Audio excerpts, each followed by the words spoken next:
this place where we grew up, this old town, just put it all behind. Remember you and I would always find some... Alright, magandang umaga po sa inyo. Actually, tanghali na pala. Alas 2 na. Magandang hapon po sa inyo mga boss. Sir, dito tayo ngayon sa Iba, Zambales. Tambak po ito, barangay Tambak ang tawagin nila. Itong lugar na to, dati walang mga katao-tao. Pero i-insert ko po dyan yung dinaanan namin, insert ko dito sa video na to, or baka nauna ko nang inilagay yung dinaanan namin. Rough road siya, pero maganda yung daan, maluwag. Registered na po yun as barangay road. Siguro ito is about 15 to 20 minutes from National Highway. Medyo malayo pero maganda ang park niya. Meron siya mga mango trees. Dami. No? Ang maganda po sa mga mango trees na to, feeling ko hindi pa talaga to na-maximize yung kanyang full potential. Ano pa to? Sariwa pa to mga mango trees na to. Malaki pa yung pwedeng malayo pa, kumbaga matagal na panahon pang pakikinabangan to. Kasi ayan, maliliit pa po kung mapapansin niyo, maliliit pa yung mga mango trees. Puro mangga. Malinis ang property, at accessible po siya from National Highway. So kung manggagaling kayo ng Manila, ito po siguro mga nasa 5 to 6 hours drive from Metro Manila. Mura pa ang benta nito ng property. 1 hectare na mango farm. 10,000 square meters. Nakita ko na po ang title nito. Titulado po ito. Yung pong kanyang survey plan, ilalagay ko po dyan sa screen. Okay. Ayan, ang ganda. Pupunta tayo dun banda dyan. May view po kayo ng bundok. Ang ganda. May mga nagko-comment, kalbo daw ang bundok ng Zambales. Actually, ganyan na po talaga yan maski nung unang panahon pa. Dahil po ang bundok ng Zambales ay karamihan ay chromite. Kaya gustong gusto nilang minahin itong bundok ng Zambales. Ayan. Yan yung mountain view. Ito, part pa po ito ng property. Punta doon. Okay? Yan. Meron kayong mountain view. Ganda, di ba? What's more kapag nagpatayo pa kayo ng 2 stories na highballs. Okay? Makita natin yung vicinity niya, yung kanyang aerial view. Siyempre, paliparin po muna natin si Butchokoy. Alright? Lipad! Butchokoy!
Alright mga boss, mga ma'am, mga sir, there you go. Nakita niyo yung drone shots natin, ano?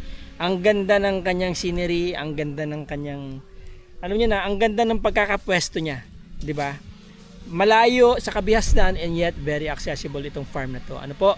Nandito yung mga dokumento, hawak ko po, ano po. Kaya sureball ako na ito po ay titulado at ilalagay ko po diyan sa screen yung sukat ng lupa. Okay? Ito po yung kalsada niya palabas, no? At papasok syempre. Mula doon, saan ba banda, sir? Mula dito, ano? Basta nasa 74 meters po yan hanggang doon. Tapos diretso pa ganun. 180 plus meters, ano po. So, doon sa drone shots natin, hindi po nakita lahat ng mangga, ha? Hindi po kasama lahat ng mangga. May mga ilang manggang nahagip dito. Alright? So, again, mga boss, mga ma'am, mga sir, kung interesado po kayo dito sa property na to, ano, selling for 3.5 million. Tama? Alright. Kung interesado po kayo sa property na to, mga boss, mga ma'am, mga sir, this property is selling for 3.5 million. Murang-mura po yan. Lumalabas na 350 per square meter lang po siya. 'Di ba? Titulado. So, secure ang inyong investment. Alright? Kung gusto niyo po mag-schedule ng tripping, gusto niyo mag-trip, okay? At gusto niyo ng visitation, ocular, whatever you may call it, yan po ang aking contact details. Tawagan niyo lang ako dyan, PM niyo ako, text niyo ako, email niyo ako.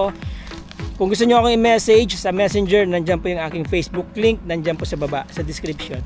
Diyan niyo po ako i-message. Schedule po natin ng inyong trip.